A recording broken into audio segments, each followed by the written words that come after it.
വിവിധ ആവശ്യങ്ങൾ ഉന്നയിച്ച ഫെറ്റോ NTU സംയുക്തമായി പാലക്കാട് സ്റ്റേഡിയം ബസ് സ്റ്റാൻഡ് പരിസരത്ത് സായാഹ്ന ധർണ സംഘടിപ്പിച്ചു.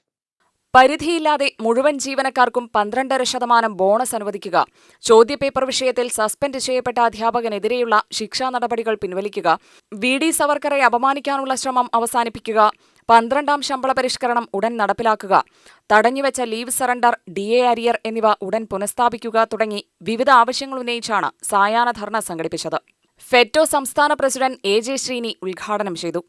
സാഹിബിനെ കാണുമ്പോൾ കവാത്ത് മറക്കെന്ന് പറയുന്ന പോലെ മറ്റൊരു സംഘടനയും തന്നെ കഴിഞ്ഞ 10 വർഷമായിട്ട് ഒരക്ഷരം മിണ്ടുവാൻ ഭരണ അനുകൂല അല്ലെങ്കിൽ ഭരണത്തിന് ഒത്താശ ചെയ്യുന്ന സംഘടന തയ്യാറായിട്ടില്ല. പ്രതിപക്ഷം ശക്തികെട്ട് ഊർജവും ആർജവും ഒക്കെ നഷ്ടപ്പെട്ടിട്ടുള്ള അസോസിയേഷനും അതുതന്നെയാണ്.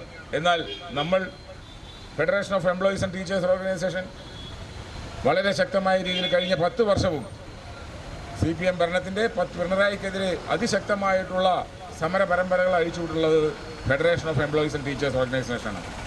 ഇന്ന് ഈ സമരം നടക്കുന്നത് ഒരു അധ്യാപകൻ്റെ ശമ്പളം കുറഞ്ഞതുകൊണ്ടോ ഇവിടെ ഇരിക്കുന്ന ജീവനക്കാർക്ക് DA കിട്ടിയിട്ടില്ല എന്ന് പറഞ്ഞതുകൊണ്ടോ അതല്ലെങ്കിൽ ശമ്പള പരിഷ്കരണം വരണം എന്ന ആവശ്യം കൊണ്ട് മാത്രമല്ല, ഈ നാട്ടിലെ ജനങ്ങൾക്ക് വേണ്ടി കൂടിയാണ്, പൊതുസമൂഹത്തിൻ്റെ പ്രശ്നങ്ങൾ കൂടി ചർച്ച ചെയ്യുവാനാണ് ഈ തരത്തിലുള്ളൊരു മൈക്കും കെട്ടി ഇവിടെ കുറേ പേര് നിൽക്കുന്നത്.